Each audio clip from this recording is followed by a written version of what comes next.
नमस्कार, जीवन प्रकाशमध्ये स्वागत आहे. तर मित्रांनो, आपण पाहत आहोत वक्री बुधावर थोडक्यात विश्लेषण. तर मित्रांनो, बुध हा वक्री झालेला आहे 18 तारखेपासून. आणखी तो जवळजवळ 11 ऑगस्टपर्यंत वक्री राहणार आहे. परंतु त्यामुळे बऱ्याच घडामोडी होणार आहेत जीवनामध्ये आणखी दुनियेमध्ये. आपण या अगोदरच्या व्हिडिओमध्ये पाहिले की वक्री बुधामुळं व्यापार, शेअर बाजार, कम्युनिकेशन आणखी नवीन टेक्नॉलॉजी यावर आमूलाग्र बदल होतील. त्याच्यामध्ये घडामोडी होतील. आणखी त्याचबरोबर हे देखील पाहिले होते की ज्यांच्या कुंडलीमध्ये बुध चांगला असेल त्यांना चांगली फळे मिळतील, आणखी खराब असेल त्यांना खराब मिळतील. आणखी ही फळे या काळामध्ये तीव्र स्वरूपाची असतील. जेव्हा ग्रह वक्री असतो तेव्हा तीव्र फळे मिळतात. आणखी त्यामुळे ग्रहाच्या अनुकूलतेप्रमाणे ही फळे मिळतील. परंतु हाच बुध उद्या दिनांक 23 तारखेपासून अस्तंगत होणार आहे, म्हणजेच रवीच्या जवळ येणार आहे. त्यामुळे तो दिसणार नाही. त्यामुळे त्याची पॉवर कमी होऊ शकते. म्हणजेच वक्री ग्रहाचे जे फळे आहेत ती किती तीव्र मिळतील याच्यावर त्याची पॉवरही अवलंबून आहे. जर ग्रह अस्तंगत असेल तर त्याची पॉवर कमी असेल. त्यामुळे तीव्रतेचे प्रमाण हे कमी होईल. म्हणजेच चांगले फळे कमी चांगले मिळतील, आणखी खराब फळे पण कमी खराब मिळतील. परंतु बुध जो अस्तंगत होत आहे तो सूर्याच्या पुढे आहे, मागे नाही आहे. त्यामुळे बुध आदित्य योग होतो आहे. त्यामुळे हा चांगला योग बोलायला हरकत नाही. त्यामुळे ज्यांचा बुध पत्रिकेमध्ये चांगला आहे त्यांना चांगली फळे मिळणार आहेत, शुभ फळे मिळणार आहेत. आणखी ज्यांचा बुध खराब असेल त्यांना तीव्र खराब फळे मिळतील. कारण बुध हा प्रकाशतामध्ये आहे, आणखी तो रवीच्या पुढे आहे. त्यामुळे त्याला रवीचा पूर्ण प्रकाश मिळत आहे.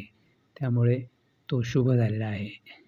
ज्यांच्या पत्रिकेमध्ये बुध लग्नस्थानामध्ये, पंचम स्थानामध्ये किंवा सप्तम स्थानामध्ये असेल, त्याचबरोबर लाभस्थानामध्ये असेल आणि शुभ स्थितीत असेल तर त्यांना ह्याची खूप चांगली फळे मिळतील.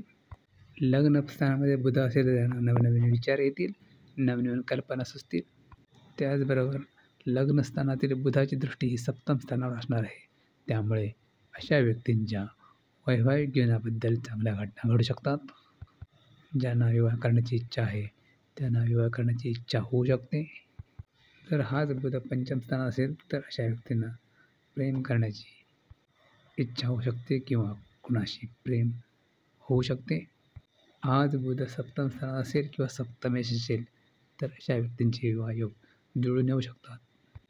ते पण तडकाफडकी आणखी अपेक्षा नसताना घडू शकतात.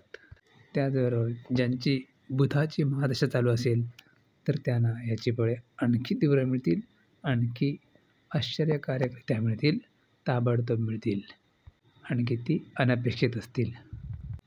याचबरोबर भाग्यस्थान किंवा लाभस्थानामध्ये जर बुध असेल तर त्याची देखील यांना फळे मिळतील. भाग्यस्थानामध्ये दुसरा विवाह होण्याची शक्यता असते. दुसरा विवाह करण्याची इच्छा ज्यांना आहे त्यांचा विवाह या काळात घडून येऊ शकतो किंवा त्याची सुरुवात होऊ शकते. आणखी लाभस्थानात बुध असेल तर अशा व्यक्तींची कोणाशी तरी मैत्री होऊ शकते आणि त्याचे रूपांतर विवाहामध्ये होऊ शकते. याचबरोबर या काळामध्ये व्यापारामध्ये चढउतार, शेअर बाजारामध्ये चढउतार, आणखी वेगवेगळ्या अनाकलनीय घटना घडू शकतात. लोकांच्या भौतिक पातळीमध्ये चढउतार होऊ शकतो, कमी जास्त होऊ शकतो. चांगले आणि वाईट विचार यांच्यामध्ये एक युद्ध होऊ शकते. त्यांच्यामध्ये एक द्वंद्व होऊ शकते. आणखी त्यामुळे मानसिक स्थितीमध्ये चढ उतार होऊ शकतात. याचबरोबर मंगळ केतू ही युती आहे. त्यामुळे काही लोकांच्या जीवनामध्ये घटस्फोटाचे योग येऊ शकतात. आणि जर हे कुटुंबस्थानामध्ये होत असेल तर घटस्फोट नक्की होऊ शकतो किंवा त्याची बीजे पेरली जाऊ शकतात.